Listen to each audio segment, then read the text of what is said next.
Mrs. Marcos to Moscow for the funeral rites of the late Soviet leader Konstantin Chernenko and the reception of the new Secretary General Mikhail Gorbachev. Mrs. Marcos departed from Manila accompanied by Acting Foreign Minister Pacifico Castro and Ambassador to Washington Benjamin Romualdez on board the regular Philippine Airlines Flight 656 to Dahran. President Marcos and other high-ranking officials of the government and the military were on hand at the Manila International Airport to bid farewell to Mrs. Marcos and her party.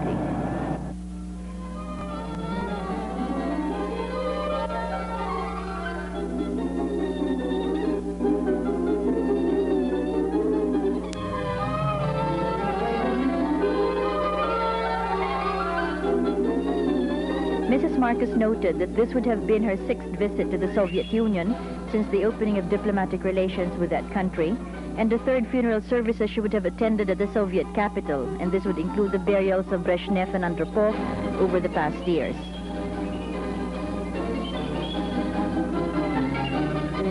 Her other visits to the Soviet Union have concretized the diplomatic relations between the two countries and have realized various agreements which have brought closer cooperation and understanding in various endeavors between the two peoples and government.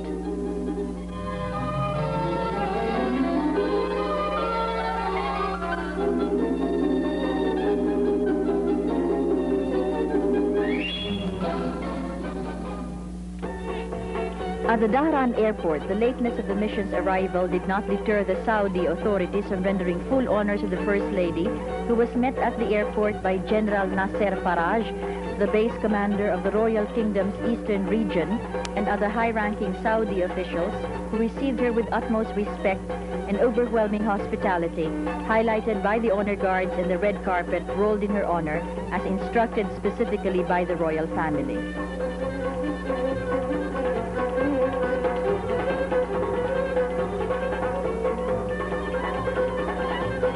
Philippine embassy officials, led by Ambassador Mauyag Tamano, were also at the airport in Dahran for the welcome and the reception to the First Lady. Ambassador Tamano informed us that specific instructions were given by the Royal Highness to extend the most gracious and warm welcome to Mrs. Marcos and her party. A sumptuous buffet was prepared at the royal suite of the VIP building at the Dahran airport, prepared no less by Filipino chefs, all working at the Saudi capital.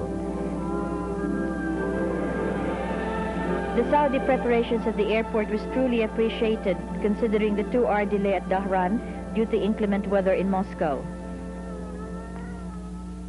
This event, brief though it may seem, served to manifest the close and warm ties of friendship that happily exists not only at the official governmental levels between the Philippines and Saudi Arabia, but more particularly between the Saudi royal family and the First Family of the Philippines.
As scheduled, the special mission headed by the First Lady arrived in Moscow after 17 hours, and that included a 2-hour stopover at Dahran Airport.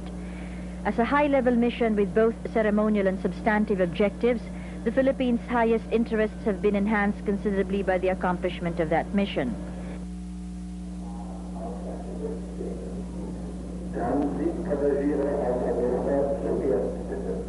Moscow Mayor Vladimir Promislov led the Soviet Foreign Ministry and other officials upon the arrival of Mrs. Marcos and her delegation at 8 o'clock in the morning on the 13th of March.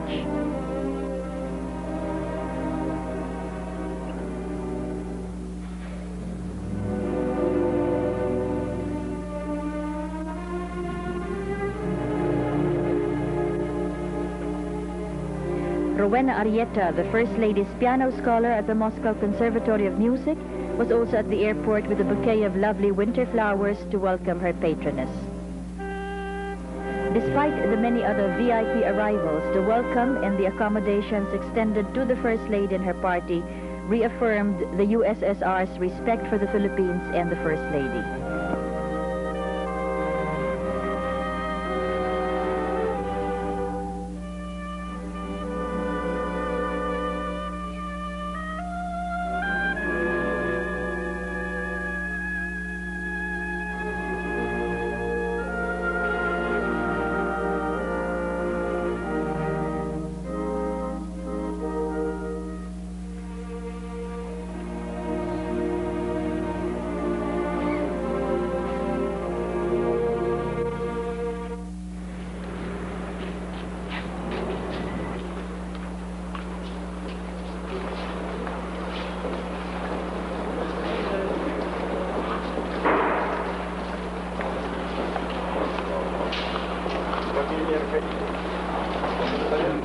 Mrs. Marcos, after a brief rest at the prestigious Moscow hotel, where she was billeted together with other heads of state and delegations, proceeded immediately to the Hall of Columns of the Trade Unions of Soviet Russia, where the body of the late Soviet leader Konstantin Chernenko lay in state until noontime's funeral rites for viewing by thousands of Soviet people and other delegations from all over the world.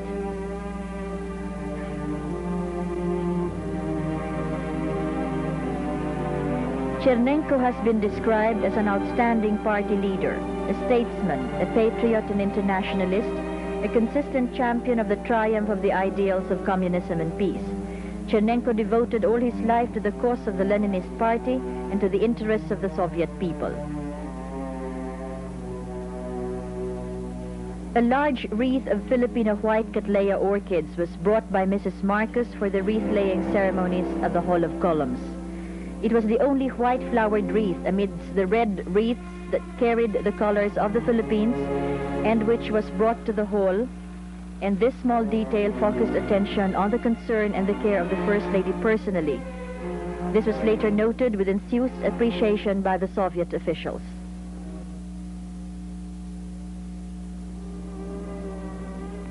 Priority positioning of the Philippine delegation was again quite obvious during this brief floral offering at the Hall of Columns. The Philippine mission was positioned ahead of other important delegations in viewing the remains of the late Chernenko, and in a warm gesture of Philippine custom, Mrs. Marcos moved off from the formal line to offer sympathies to the grieving widow and family of the late leader at the Kremlin.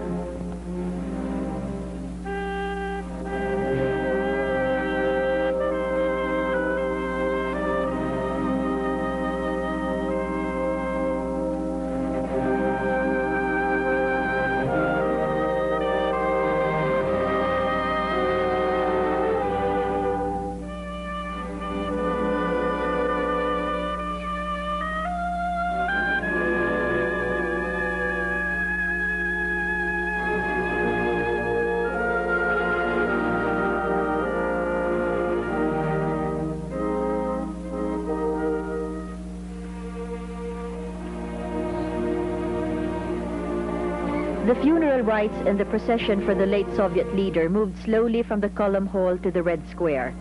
Millions of Russians lined as early as 10 in the morning to view the passage of the body, and the uniformed, pristine and disciplined platoon of soldiers that marched alongside the exposed body.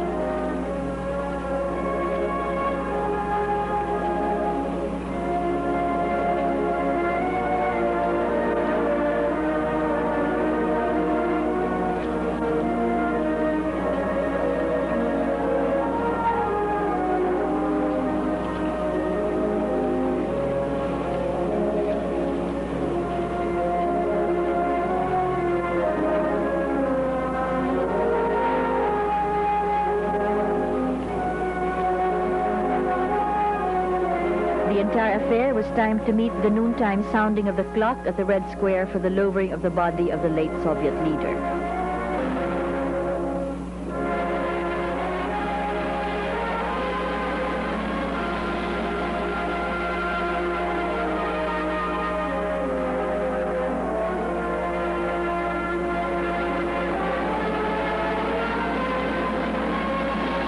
Black-trimmed flags hang from the lampposts. Portraits of the dead leader replace the regular displays at the store windows, and the police had already cordoned off the central part of Moscow, including the Hall of Columns where Chernenko's body lay in state until the funeral. All enterprises and organizations throughout the territory of the Soviet Union, with the exception of enterprises with a continuous production style and cycle, stopped work for 5 minutes throughout the territory of the Soviet Union at the precise noon hour when the body was lowered.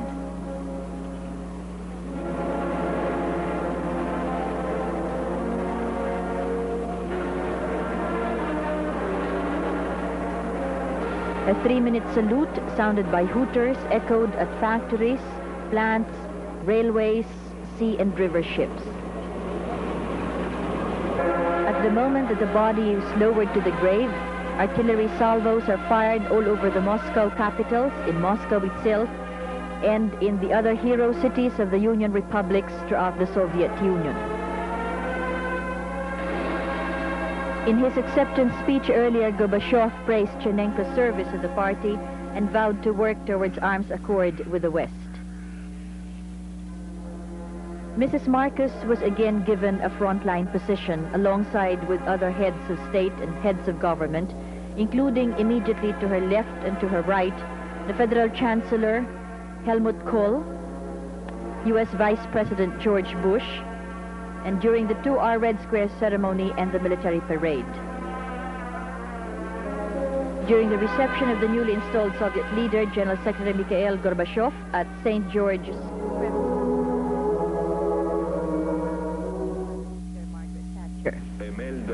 At this reception, immediately after the funeral rites, the warm and friendly greetings exchanged between the First Lady, General Gorbachev, her affectionate brief dialogues with Premier Tikhonov, Foreign Minister Andrei Gromyko, and Vice Premier Kuznetsov proved beyond doubt the continuing close relationship the Philippines and the USSR leadership possesses.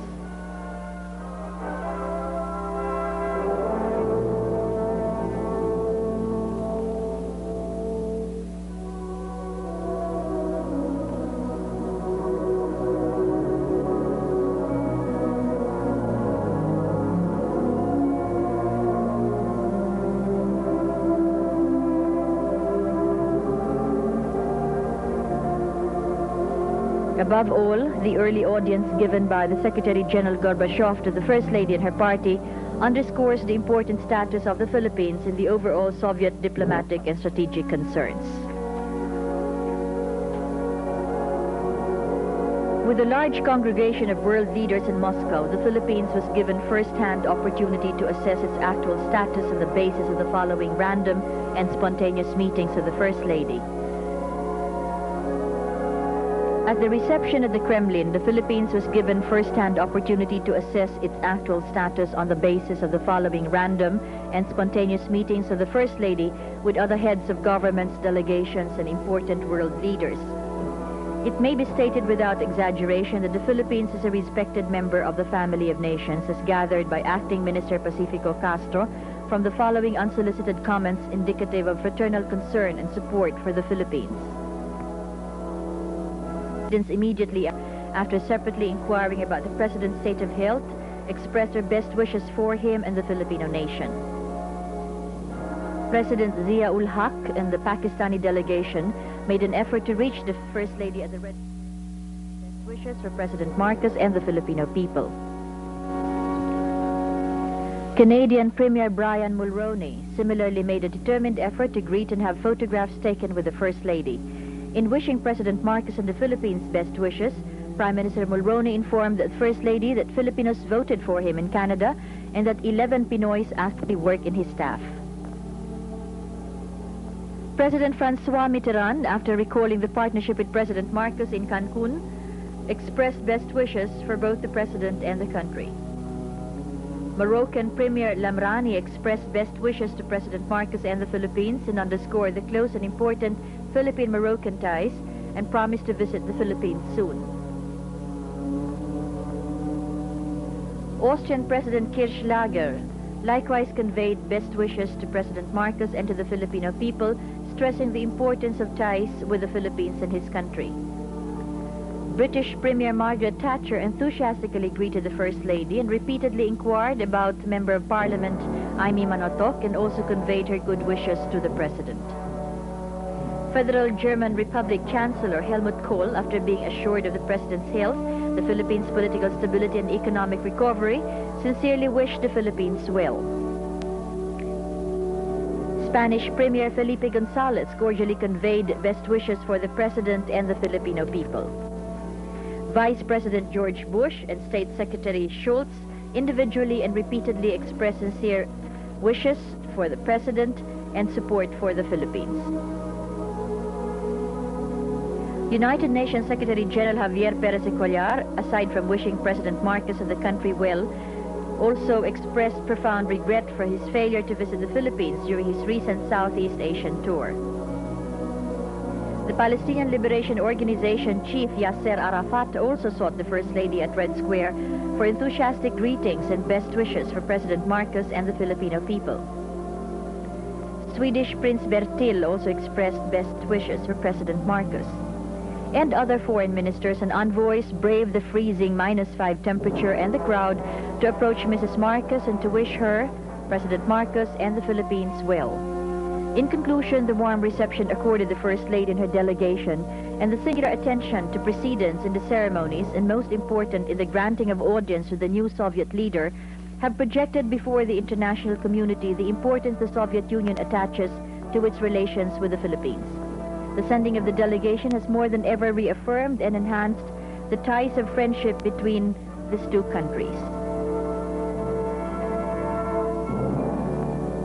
One of the first world leaders that was scheduled for private call on the new Soviet leader Mikhail Gorbachev was our First Lady Imelda Marcos. On March 14th, the day after the funeral of Chernenko, Mrs. Marcos, accompanied by Acting Foreign Minister Pacifico Castro, Ambassador to Washington Benjamin Romualdez, and Chargé d'Affaires to Moscow Fernandez, met with Secretary General Gorbachev and the Kremlin leaders for 45 minutes. Mrs. Marcos expressed gratitude for the warm reception extended to her and members of her party from the moment of her arrival in Moscow. She reiterated the sympathies extended by President Marcos and the Filipino people over the death of Soviet leader Chernenko, while at the same time reaffirming our close relations with the Soviet Union through its new leader Mikhail Gorbachev.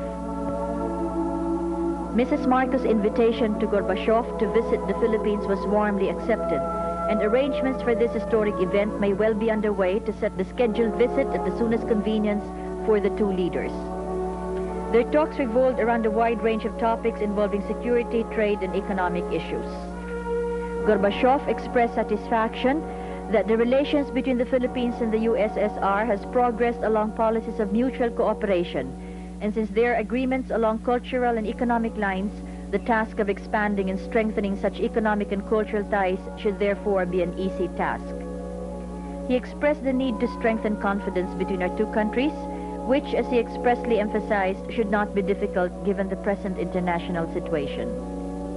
Both Gorbachev and Gromyko expressed appreciation for the First Lady's briefing on the internal, regional, and international situation surrounding the strategic location of the Philippines. Both Gorbachev and the First Lady exchanged a common view of their commitments, as envisioned likewise by President Marcos.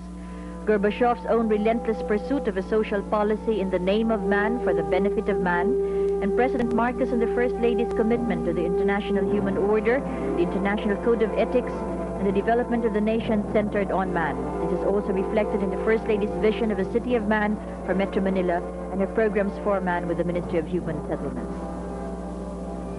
Acting Foreign Minister Pacifico Castro summarized their talks with the Soviet leader as conducted in a most friendly atmosphere, characterized by frank and friendly exchanges of views between two nations holding identical views on the need to promote peace in the world.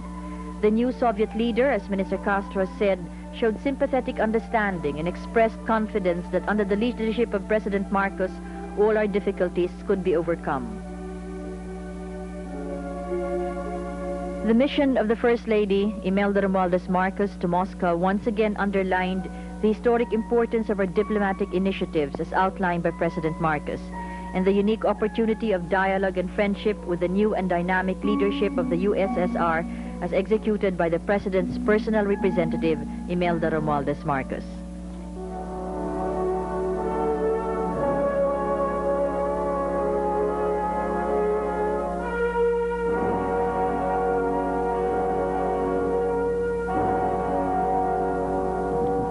From Moscow, the capital of the Union of Soviet Socialist Republic, this is Rita Gadi Baltazar reporting.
President Ferdinand Marcos journeyed to the Soviet Union for a state visit in May 1976.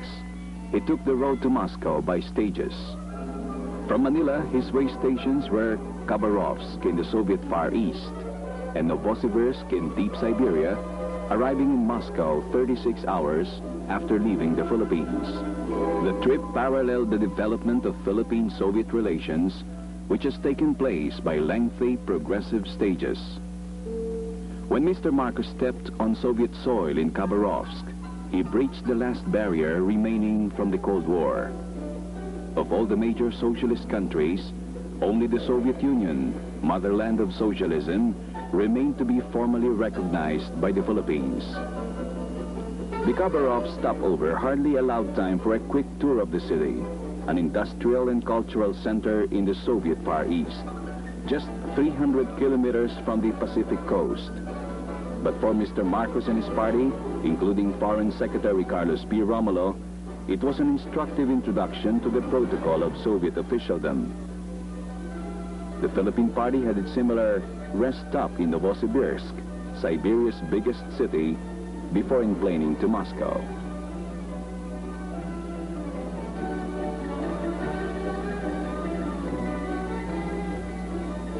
Mrs. Marcos, coming from an official trip to France, arrived in Moscow 10 minutes before her husband's plane was due. Soviet President Nikolai Podgorny led the official welcome at Moscow Sheremetyevo Airport. But a more familiar figure to the Filipinos was the Soviet Foreign Minister Andrei Gromyko. The Sheremetyevo welcome was measuredly correct and impressive.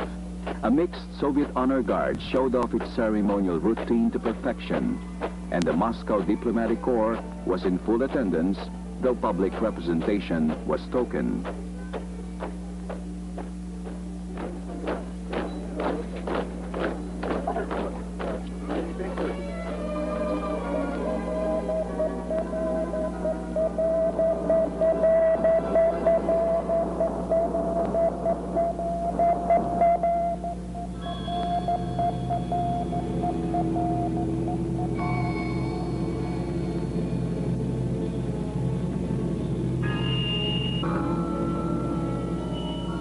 The route to the Kremlin from the airport passed through Lenin Prospect, the broad avenue down which honored visitors and triumphant cosmonauts enter Moscow. From Lenin Prospect, it is a short drive to the Kremlin, citadel of Soviet power today, as it was of Tsarist power in the past.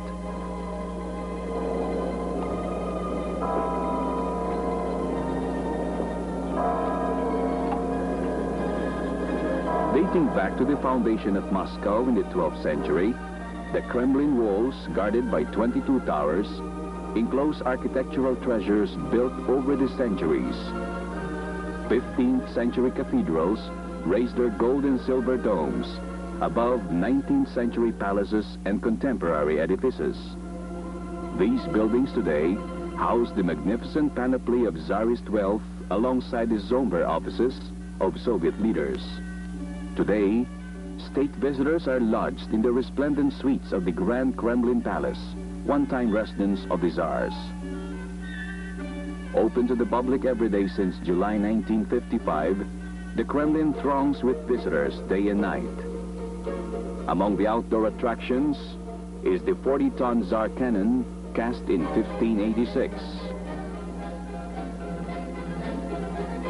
The day he arrived in Moscow, President Marcos began his talks with the Soviet leaders, headed by Podgorny, at the Kremlin's historic Yekaterinsky Hall, named after Catherine the Great. President Podgorny was assisted by Foreign Minister Andrei Gromyko and Kirill Mazarov, Deputy Prime Minister. On the Philippine panel sat Foreign Secretary Carlos P. Romulo, Secretary of Finance Cesar Birata, Secretary of Industry Vicente Paterno, Secretary of Information Francisco Estatad, Solicitor General Estelito Mendoza, Major General Fabian Ver, and the Presidential Assistant Juan Tovera. President Podgorny remarked on contacts between the two nations which date back to the last century when Russian seafarers and travelers visited Philippine ports on several occasions. The Marcos administration allowed a number of friendship missions by Philippine legislators. But the most dramatic icebreaker was the First Lady's 10-day official visit in 1972. On her return to Manila, the Philippines USSR Friendship Society was formed, with Mrs. Marcos as honorary chairman. This time in Moscow, Madame Marcos met with members of the counterpart Soviet-Philippine Friendship Society, which has worked actively since 1974 to develop contacts and cultural relations with the Philippines, and has helped the Soviet people to know about the culture, history, and life of the Filipino people. In fact, it has chapters in each of the Soviet republics.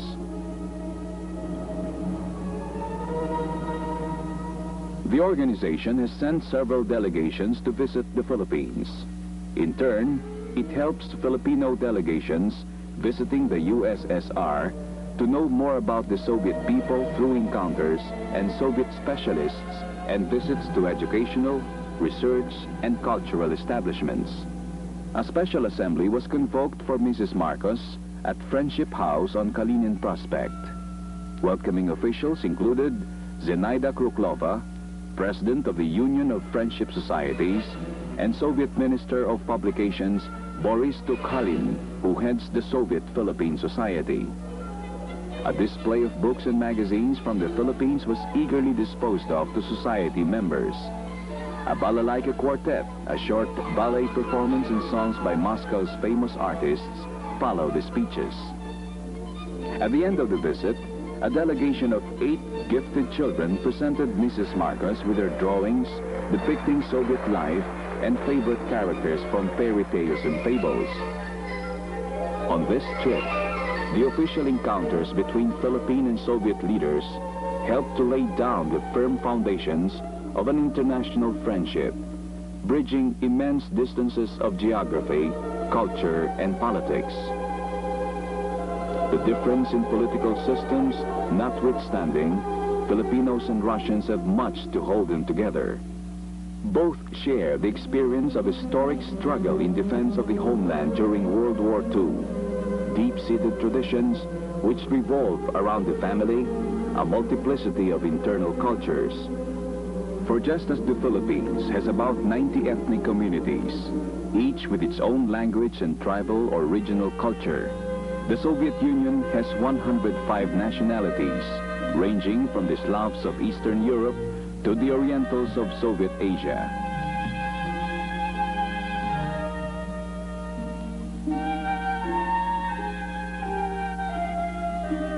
On the evening of May 31st, the Soviet government and the Presidium of the Supreme Soviet honored their guests from the Philippines with a state dinner at the Chamber of Facets in the Grand Kremlin Palace. On the occasion, President Marcos formally sought the support of the Soviet Union for the goal of the 5-member Association of Southeast Asian Nations to establish a zone of peace, freedom, and neutrality in the region. In an exchange of toasts with President Podgorny, The president described his 8-day state visit as a milestone in the Philippines' relations with the world, dramatizing the country's decisive break from its colonized past to genuine independence and friendship with all nations. Of Dayton, President Marcos observed that it could be effective only if it extended worldwide. Like peace, he said, Dayton cannot be selective. It is indivisible. For his part, President Podgorny described the Philippine president's visit as a new page in the history of relations between the two nations. He said, the positions of his country and the Philippines on many international issues were identical and constituted a solid basis for cooperation and combined efforts for world peace. Special tribute was given to the First Lady, Mrs. Imelda Romualdez Marcos, for her efforts in promoting Philippine-Soviet friendship. President and Mrs. Marcos hosted a return dinner 3 days later at the Zalotec restaurant, located in a wooded area within the grounds of the USSR Permanent Exhibition of Economic Achievements, some 10 miles from downtown Moscow.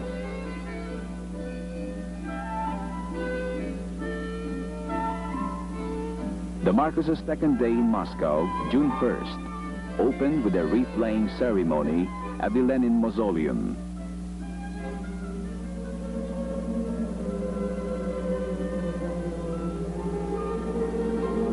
For many foreigners in Russia, the most powerful image of the Soviet social system is the long line of people in Red Square, waiting for hours to pay homage to Vladimir Ilyich Lenin, supreme leader, saint and hero of the Soviet people.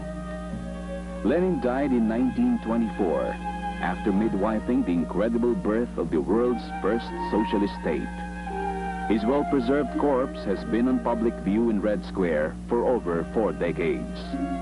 Even for those who have never been to Moscow, modern communications have made familiar the orderly queues of Soviet citizens in patient, often emotional, fulfillment of a central obligation in their belief.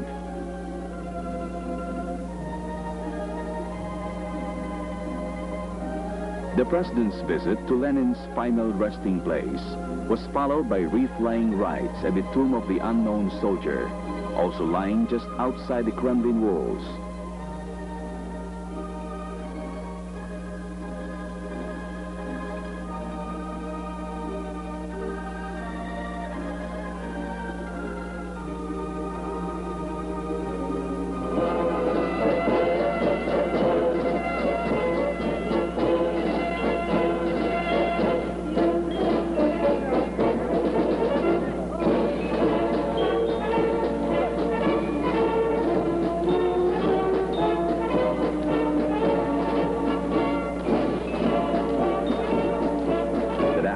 President Marcos was given a tour of the Frunze, a military academy of the Soviet state.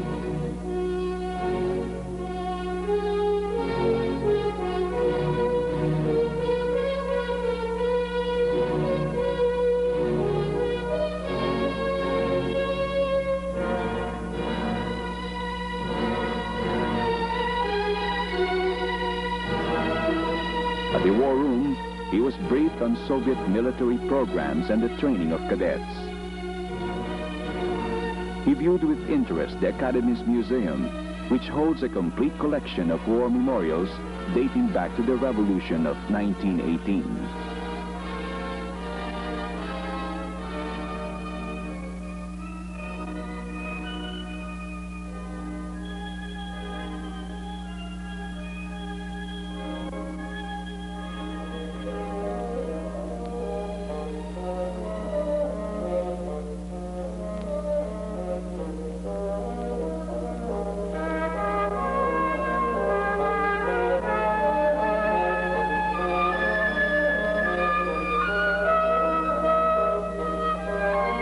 Meanwhile, the First Lady was a special guest at the State School of Circus and Variety Arts. A performance given by the students gave Mrs. Marcos an overview of Russian popular arts, ballet, acrobatics, mime and juggling, among others.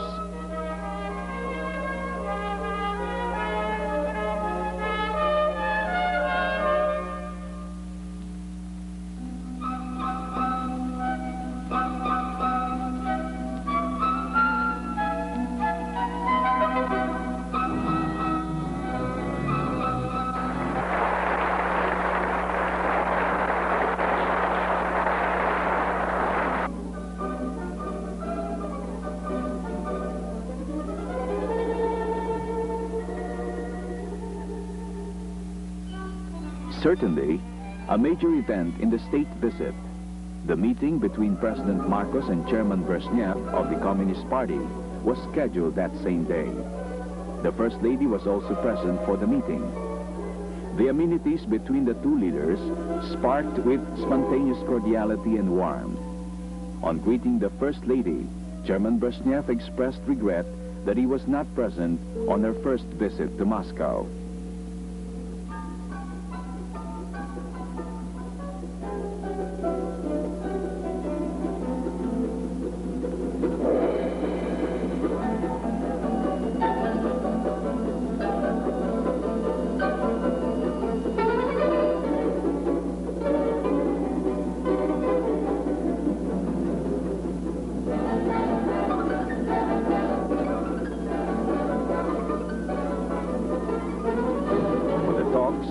President Marcos was accompanied by Secretary of Foreign Affairs Carlos P. Romulo, with Secretary General Brezhnev, SET Minister Gromyko.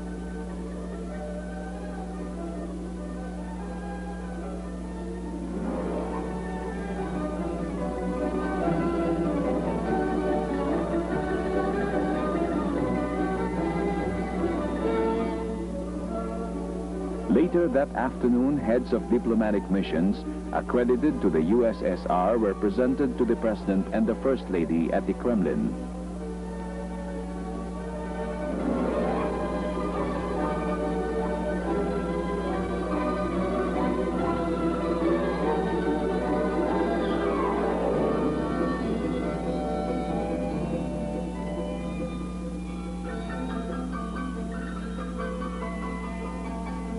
The evening allowed the presidential party to enjoy the excellence of famed Russian ballet.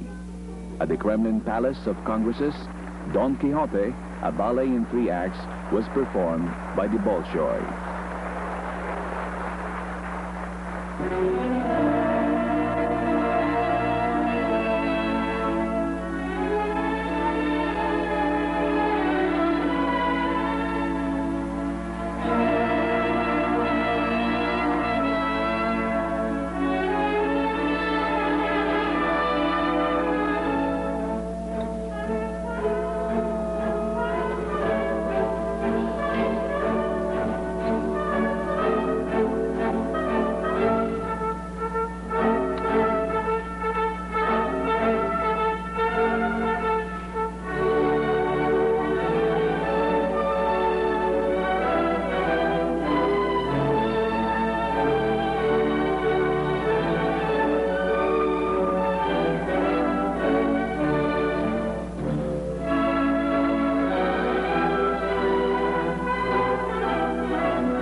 On June 2, the visit moved to its high point with the signing of agreements at the Kremlin by President Marcos for the Philippines and Chairman Podgorny for the Soviet government.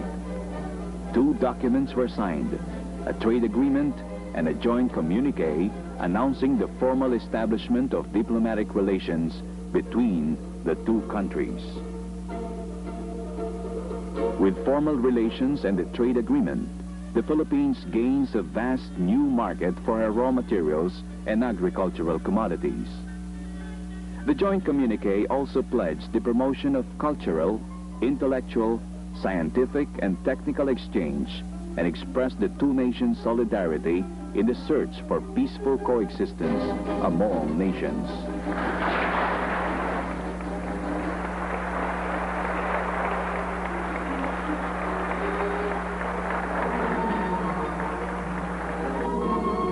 The trade agreement was signed by Secretary of Finance Cesar Virata and Soviet Minister of Foreign Trade Nikolai Patoli.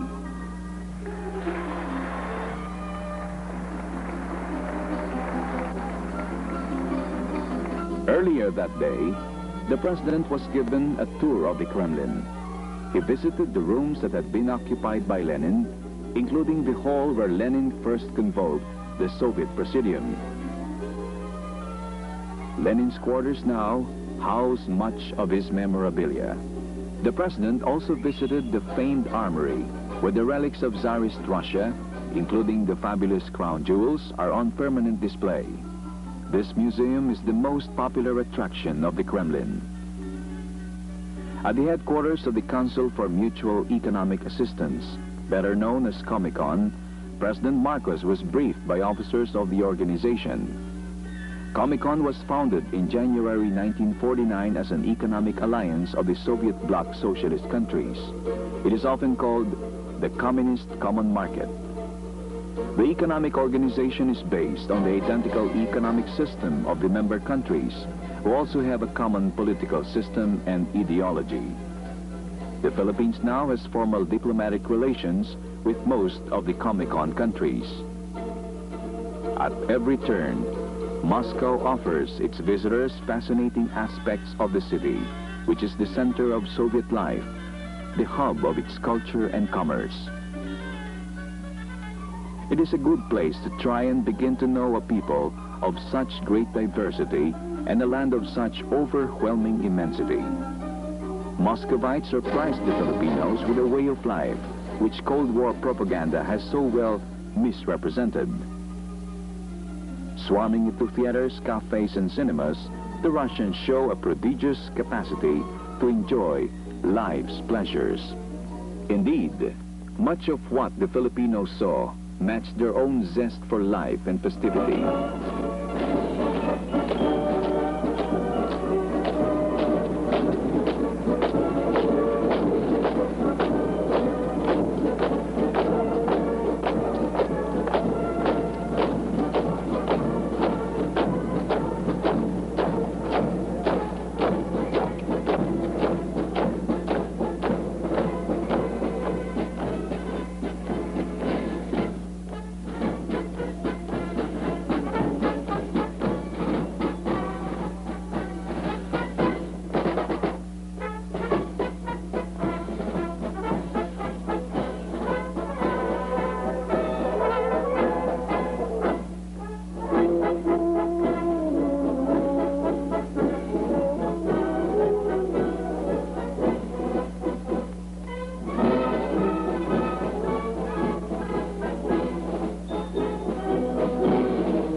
On June 3, President Marcos, the First Lady and their party, flew to Leningrad, which is to Moscow what New York is to Washington.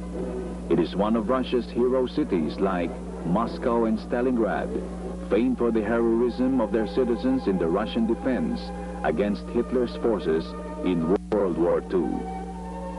The incredible German siege of 900 days brought death to 1 million Leningraders, but never the surrender of this brave city. A World War II hero himself, the President paid eloquent tribute to the heroism of Leningrad. in a visit to the War Memorial Cemetery of Piskarevka. Leningrad is a symbol of a people's refusal to accept defeat, a symbol of hope for oppressed peoples, even in the remotest corner of the earth, President Marcos said. The Piskarevka Cemetery, with its acres and acres of grave markers, is an awesome reminder of the human cost of the city's defense. The war memorials are everywhere in Russia. In every city, every village, eternal flames burn to attest to a people's grateful remembrance of their valiant soldiers. The Piskarevka Memorial Monument is at once awesome and moving to visitors of any race or creed.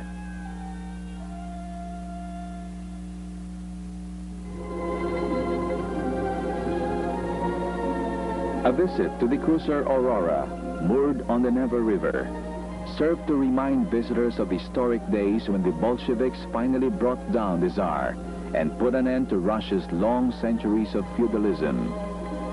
From the decks of the Aurora, sympathetic sailors of the Tsar's navy fired the guns that signaled the storming of the Winter Palace at the outbreak of the 1917 October Revolution.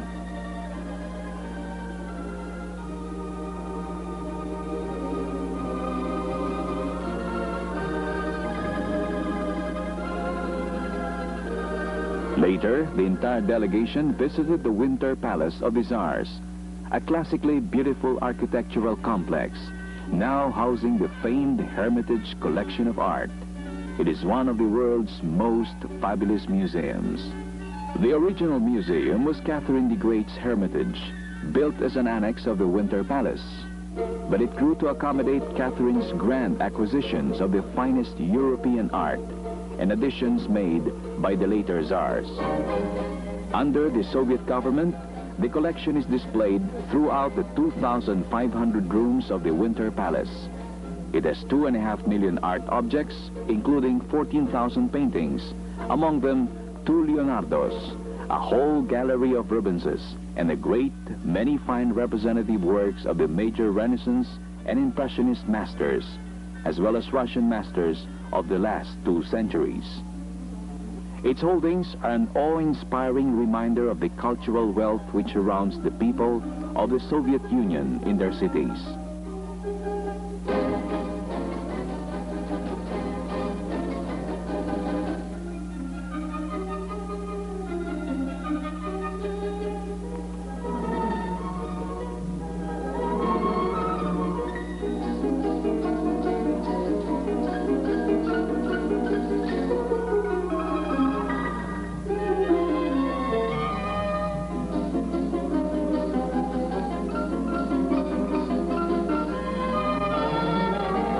For the Filipinos, Leningrad broke many more of their stereotypes about the Soviet people and their lifestyle.